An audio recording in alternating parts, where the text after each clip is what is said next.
Earlier this week, I talked to you about how Republican Governor of Florida, Ron DeSantis, is in some sense out-Trumping Trump. And what I mean by that is that DeSantis is like Trump in that he has this authoritarian kind of unhinged tendency. He's primarily concerned with virtue signaling and self-aggrandizement, but he's different than Donald Trump in that Ron DeSantis is more competent, and this makes him more dangerous, particularly as he's being thought of as a possible future Republican presidential candidate. And Ron DeSantis is now signing a series of bills, but in particular, I want to talk about one bill today that will require that high school students be taught about the, quote, evils of communism. The bill will also create a library that will allow students to learn about, quote, real patriots who escaped communism and socialism. It's that insane. Let's take a listen to what Ron DeSantis had to say yesterday. And this is really, really weaponized stuff. Curriculum can really provide a guide to how that should be done.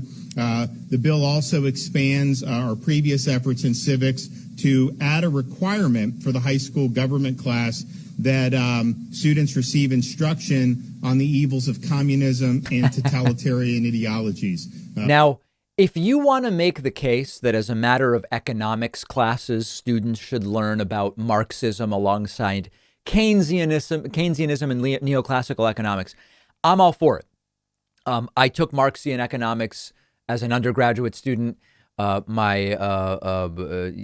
experience was fantastic. I got to learn about it. It didn't convert me into a Marxist, but it was extremely useful. If you want to argue that communism as a system of government should be taught in history class, in political science, government, whatever it's called within the Florida high school level, I think that that's a fantastic thing. That's different than mandating propaganda about communism to be taught. Let's listen to a little more. We have a number of people in Florida, particularly southern Florida, who've escaped totalitarian regimes, who've escaped communist dictatorships to be able to come to America. We want all students to understand the difference. Why would somebody flee across shark-infested waters, say leaving from Cuba to come to southern Florida? Why would somebody leave a place like Vietnam? Why would people leave these countries and risk their life to be able to come here? It's important that students understand that. Now, as part of this bill, Florida will create a Portraits in Patriotism library so students can learn about real patriots who came to this country after seeing the horrors of these communist regimes. We actually have folks here today. You'll hear from her in a minute, Anna Abauza. She came to the United States when she was a teenager, fleeing from Nicaragua when the Sandinistas brought socialism to that country. She graduated from the University of Florida. Okay, so I think that high school students should be taught about the history of the Soviet Union, Cuba, Nicaragua, Vietnam in a historically accurate way, properly contextualized, and that certainly would include the completely authoritarian debacle that was Stalinist Leninism. Why not? Students should be taught that. But this is mandating propaganda. This is mandating perspective, plain and simple.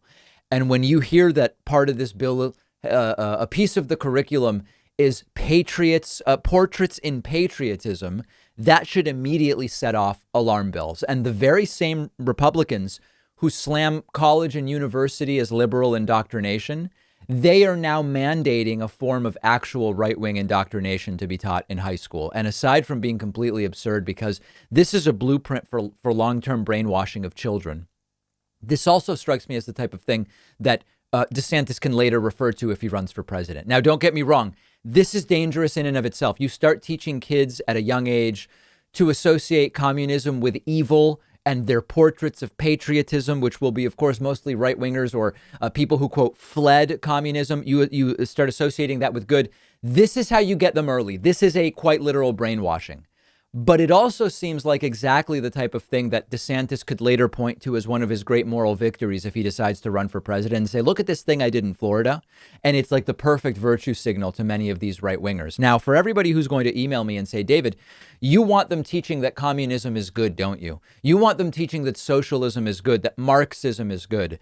I am not a socialist. I am not a communist. I am not a Marxist. I'm a social democrat. That's a form of well-regulated capitalism. What I do think, however, because I value diversity of opinion and teaching people to think for themselves, is that kids should be taught how various economic systems work, how various forms of government work, and historical as well as current examples of each, the pros and cons. What achievements have such systems had? What failures have they had? How systems can become corrupted, and whether certain systems are more prone to corruption than others. This is called promoting critical thinking. It's the best safeguard we have against radicalization of all kinds. It's much more difficult to fearmonger successfully as a politician when people are armed from a young age with the ability to think for themselves and figure out, why do I believe something that I believe?